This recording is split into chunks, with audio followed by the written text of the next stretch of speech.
वही जिंदा है, वही जिंदा है जिनकी आस जिंदा है, वही जिंदा है जिनकी आस जिंदा है, वही जिंदा है जिनकी प्यास जिंदा है, वही जिंदा है जिनकी आस जिंदा है, वही जिंदा है जिनकी प्यास जिंदा है।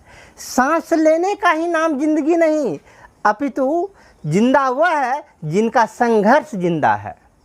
मैं इंजीनियर अखिलेश कुमार। आज की क्लास में अपने लोग सॉल्व करने वाले हैं एक्सरसाइज 5.1। बुक होगा केसी सिन्हा का, क्लास 10th और चैप्टर होगा एपी अर्थमेटिक प्रोग्रेशन, समांतर श्रेणी।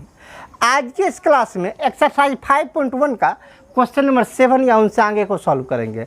इससे पहले क्लास में क्वेश्चन नंबर 6 तक हम टोटल सॉल्व कर चुके हैं। आइए देखते हैं क्वेश्चन नंबर 7 कहता क्या है।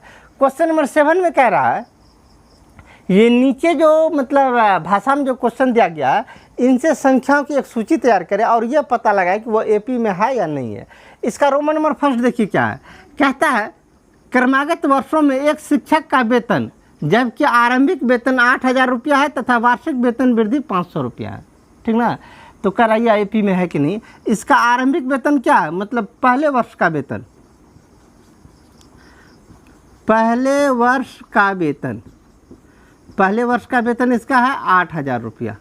ठीक ना, चलिए एक वर्ष के बाद मतलब दूसरे वर्ष का वेतन, दूसरे वर्ष का वेतन, दूसरे वर्ष का वेतन, पहला वर्ष का तो 8,000 रुपया है, ये है, इसमें 500 रुपया प्रत्येक वर्ष वृद्धि होता था, 500 बढ़ा दीजिए तो कितना हो गया 1300, 1300 नहीं 8,500, 8,500 रुपया। ठीक ना, तीसरे वर्ष का,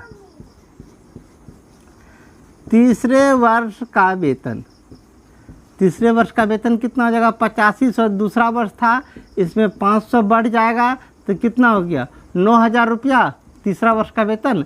चलिए अब जो श्रेणी बना वो कौन सा श्रेणी बना, पहला है आपका 8,000 रुपया, दूसरा है 8,000, दूसरा है 8500, तीसरा है 9,000 रुपया। इसी प्रकार इसका पेमेंट होगा। तो कह रहा है ये बतलाए कि एपी में है कि नहीं, तो पहले जांच कर लीजिए एपी में है कि नहीं। जांच का फॉर्मूला क्या होता है, A2 - A1 = A3 - A2, ये नहीं जांच का फॉर्मूला है। चलिए जांच कीजिए। A2 मतलब दूसरा पद 8500 माइनस A1 पहला पद 8,000 = A3 तीसरा का पद 9,000 रुपया माइनस A2 8500, घटा के देखिए कितना हो गया 8500 में से 8,000 चला गया तो 500, इधर 9,000 में से 8500 निकल गया 500, दोनों आपस में बराबर है, दोनों बराबर निकल गया, इसीलिए यह एपी में है। ठीक ना, चलिए क्वेश्चन नंबर 7 का रोमन नंबर 1 कंप्लीट किए। अब चलते हैं इसी का रोमन नंबर 2 पर। 7 का रोमन नंबर 2 क्या, इनको देखिए। इसमें है प्रत्येक किलोमीटर का टैक्सी भाड़ा, जबकि प्रथम किलोमीटर के लिए 15 रुपया और अतिरिक्त प्रत्येक किलोमीटर के लिए भाड़ा 8 रुपया है। ठीक ना, 1 किलोमीटर चलेगा तो 15 रुपया, उसके बाद जितना किलोमीटर चलेगा उनके लिए 8-8 रुपया पेमेंट मतलब भाड़ा रहेगा। ठीक ना, तो आइए इससे सूची बनाइए, श्रेणी बनाइए, उसका भी चेक करना। ठीक ना, तो आइए सबसे पहले अपने लोग सॉल्व लिखते हैं। और एक प्रथम किलोमीटर के लिए 15 रुपया है, मतलब क्या फर्स्ट किलोमीटर का भाड़ा, फर्स्ट किलोमीटर का भाड़ा कितना है 15 रुपया।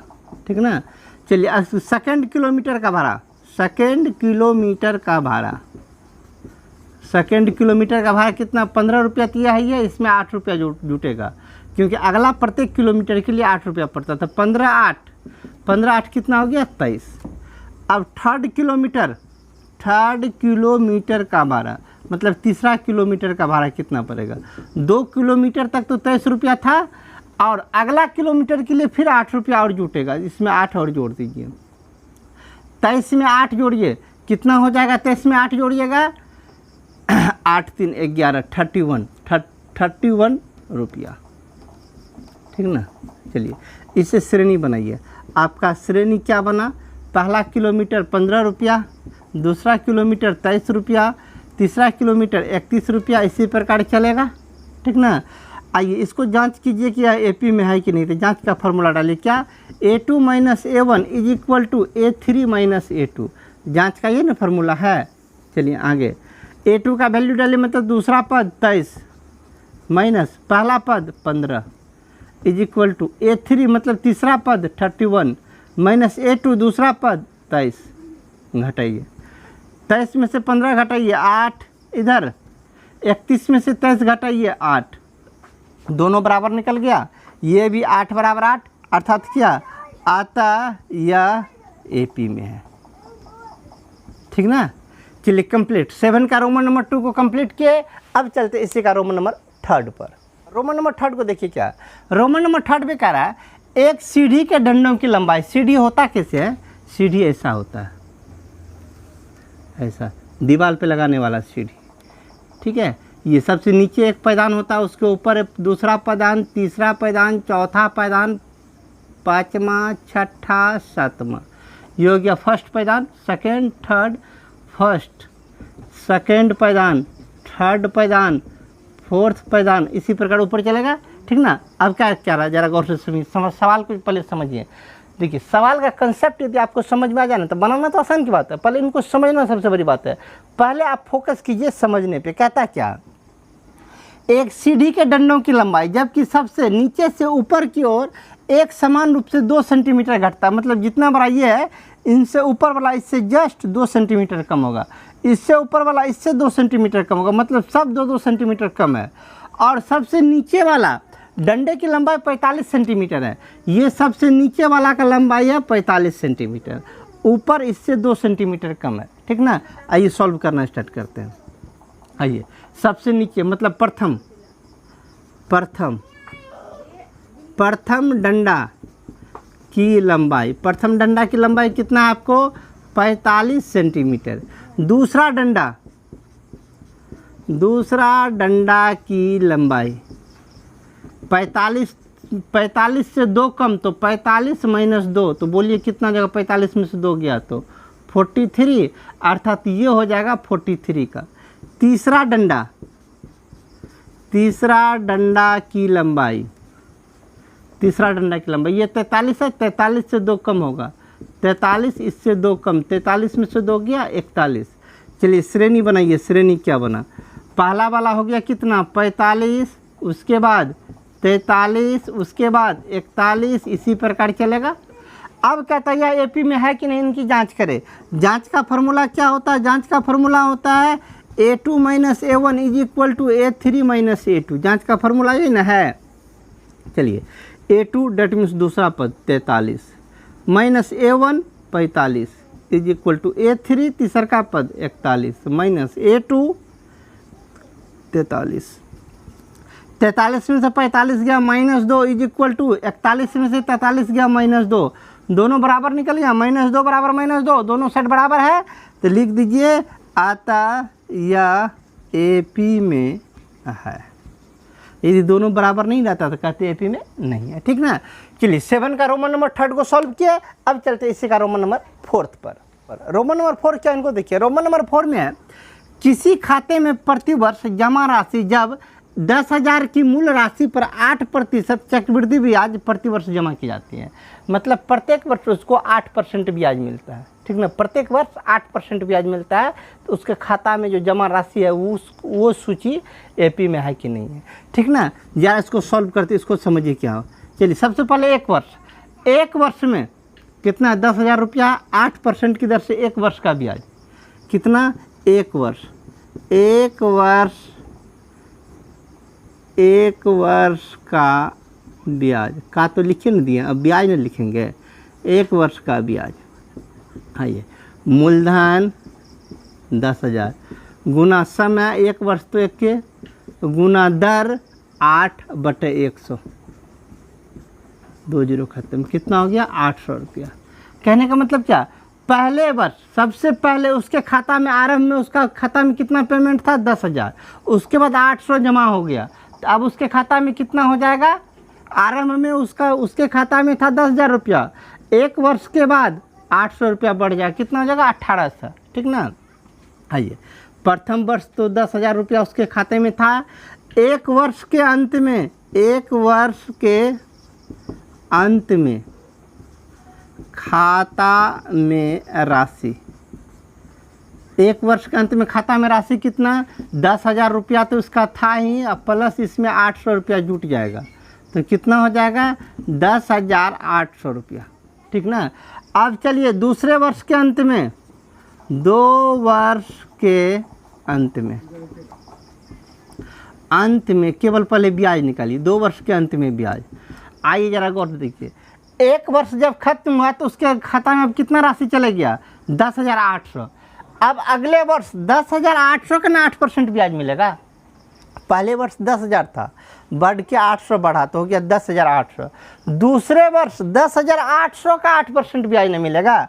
आइए दूसरे वर्ष के लिए मूलधन ये हो गया, मूलधन 10,800, मूलधन गुना समय, समय एक ही वर्ष, एक वर्ष से दूसरे वर्ष में एक ही समय, दर 8 बटे दर 8 ना, गुना में ना 8 बटे 100।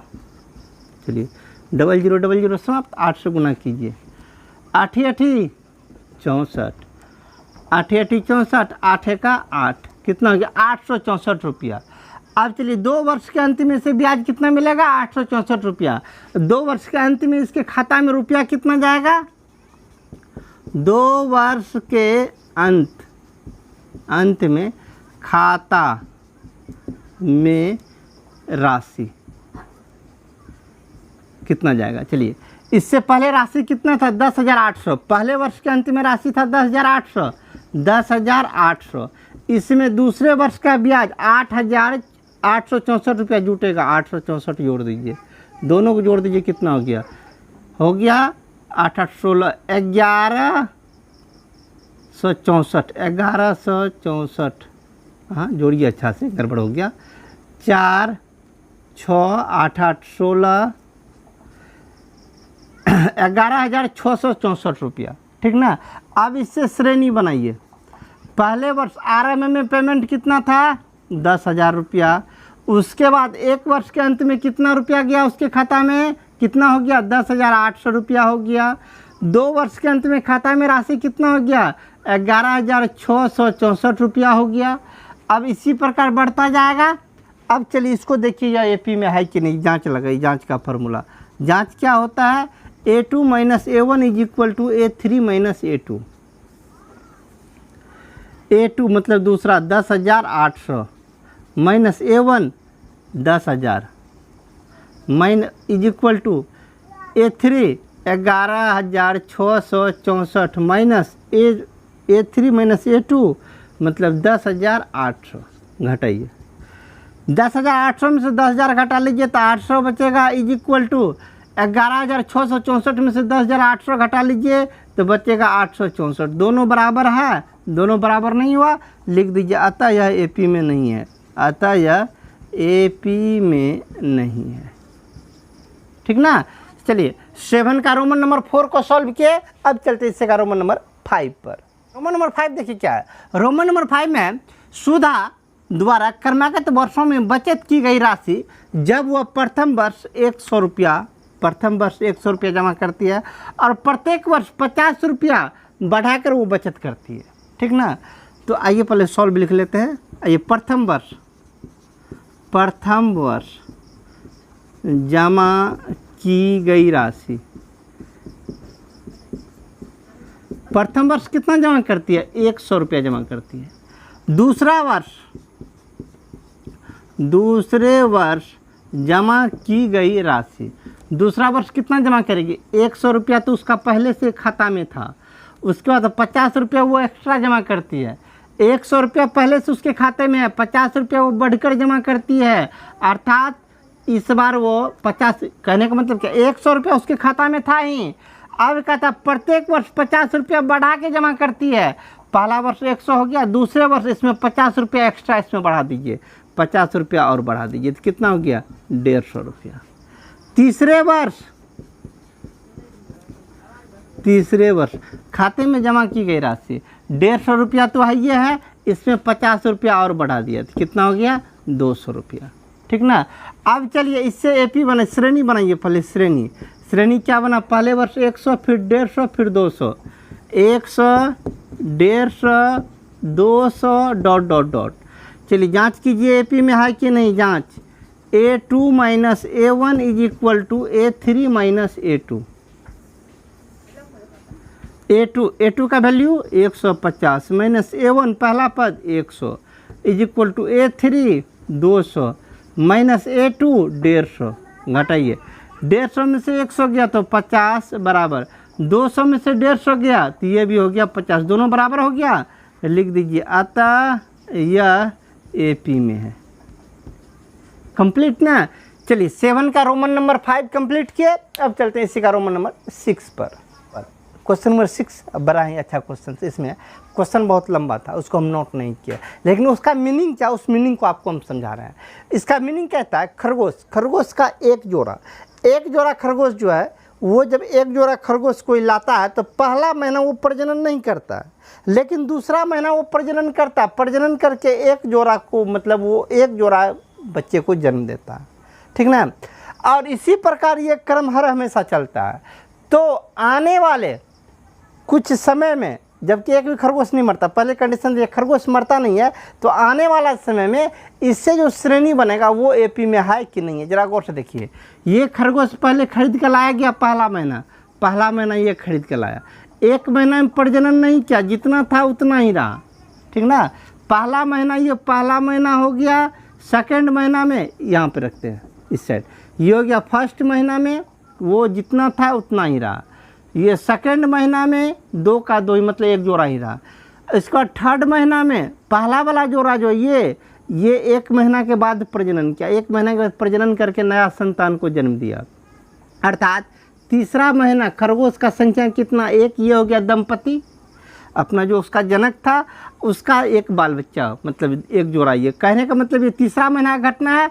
चौथा महीना जो है ये फिर एक को जन्म दिया और वो से जैसा था वैसा ही रहा, अर्थात चौथा महीना ये रहा, चौथा महीना का, ठीक ना।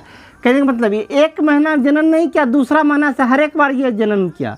इस बार जनन किया तो यहाँ इसका संतान है, दूसरे बार जनन किया तो यहाँ इसका संतान गया। इसका संतान 1 महीना में जनन नहीं करेगा, लेकिन दूसरे महीना जनन करके यहाँ इसका संतान है, ठीक ना। तो ये चलिए चौथा महीना का हम बनाए हैं, ये चलिए पाँचवा महीना इतना जोड़ा हुआ, ठीक ना। अब इसमें आइए, इससे क्रम बनाइए। प्रथम महीना में संख्या, प्रथम महीना में कितना हो गया, एक जोड़ा 2 है, 2 को एक ही कहिए, एक जोड़ा कहिए। प्रथम महीना में एक जोड़ा, दूसरा महीना में कितना संख्या, दूसरा महीना में एक जोड़ा ही है। तीसरा महीना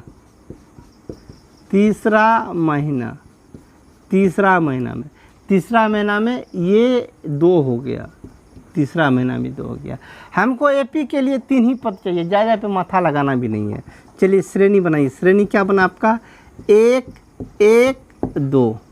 जांच कीजिए AP में है कि नहीं। जांच क्या होता है, A2 minus A1 is equal to A3 minus A2, यही जांच का फार्मूला है। चलिए डालिए।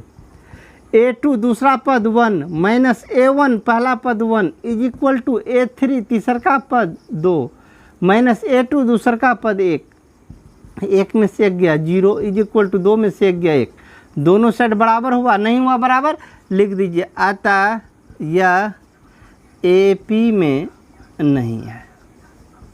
कंप्लीट ना, ये AP में नहीं गया। चलिए 7 का रोमन नंबर 6 को सॉल्व किया। अब चलते इसी का आखिरी क्वेश्चन रोमन नंबर 7 पर। नंबर 7 हाई चाइन को देखिए। रोमन नंबर 7 में है, लगाई गई पूंजी की कीमत 1, 2, 3, 4 ... वर्ष के बाद जब पूंजी की राशि 1 वर्ष बाद स्वयं का 5/4 गुना हो जाता है, ठीक ना।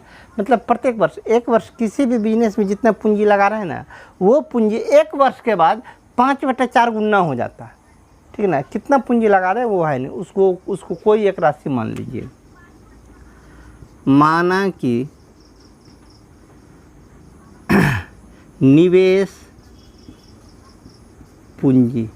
निवेश पूंजी को चाहे तो आप x भी मान सकते हैं, या चाहे x नहीं मानिएगा तो कोई संख्यात्मक मान भी मान सकते हैं, लेकिन हम कहेंगे ये x मत मानिए। संख्यात्मक मान मानिएगा तो काट कुट के मतलब थोड़ा सा फास्टली में सॉल्यूशन हो जाएगा। x मानिएगा तो ये नहीं करेंगे नहीं बनेगा, बनेगा, परंतु पापड़ बेलवा देगा आपको। तो कुछ वैसा काम कीजिए ना जो कि थोड़ा सा सहूलियत पड़े। इसके लिए आपको x नहीं मान के इसको मान लीजिए 100, ठीक है ना। चलिए निवेश कितना किया पूंजी 100 रुपया, मतलब 100 रुपया पूंजी लगा के हम अपना काम स्टार्ट कर रहे हैं। एक वर्ष के बाद एक वर्ष बाद उसका मूल्य कितना रहेगा, उस मेरा बिजनेस का मूल्य कितना रहेगा, 100 का था उसका 5/4 गुना हो जाएगा। 5/4 काट लीजिए, 4 से 25, 25 पंचे 125, अर्थात 125 हो जाएगा। एक वर्ष के बाद वो 100 जो पूंजी लगाए थे वो 125 हो गया। चलिए 2 वर्ष बाद, 2 वर्ष 2 बार लिख दिए ना, चलिए कोई बात नहीं। 2 वर्ष बाद का मूल्य, 2 वर्ष बाद उसका मूल्य कितना रहेगा 125, तो 1 वर्ष बाद था, इसका 5/4 गुना। चलिए 4 से भागा लगाइए, 4 तिया 12, उसके बाद बचा कितना आपको 5, 4 एका 4, 1 0 10, 4 दूना 8, 2 0 20, 4 पंचे 20, 31.25 गुना 5, गुना 5 से गुना कर लीजिए, कितना हो गया 25, 25 के 5 बैलेंस 2, 5 दूना 10, 2 12 का 2 बैलेंस 1, 5 का 5 1 6, 5 6 के 30, अर्थात कितना 306.25 हो गया, ठीक ना। अब चलिए इससे श्रेणी बनाइए। पहले निवेश कितना किए थे 100 रुपया, 1 वर्ष बाद उसका मूल्य हो गया 125 रुपया, 2 वर्ष बाद उसका मूल्य हो गया 306.25 रुपया। इसी प्रकार मूल्य चलता है। जांच कीजिए यह AP में है कि नहीं। जांच A2 - A1 = A3 - A2, जांच का यही फंडा है, लगाइए जांच। A2 दूसरा पद 125 - A1 पहला पद 100 = A3 तीसरा का पद 306.25 माइनस A2 कितना 125, घटाइए। 125 में से 100 गया तो 25 तो सॉलिड बचेगा उधर।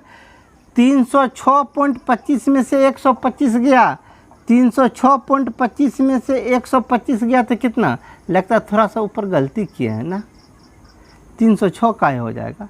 फिर से कीजिए तो गुना, लगता है गलती हुआ।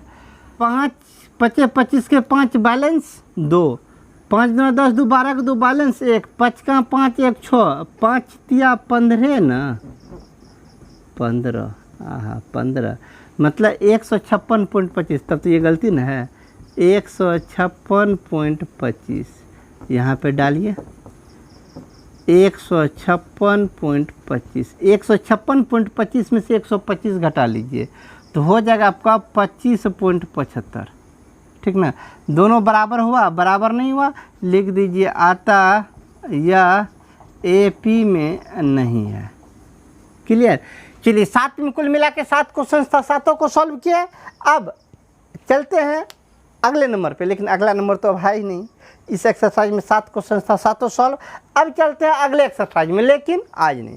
आज की क्लास में इतना ही रहने दीजिए, मिलते हैं अगले क्लास में एक्सरसाइज 5.2 या उनसे आगे को लेकर। जय हिंद।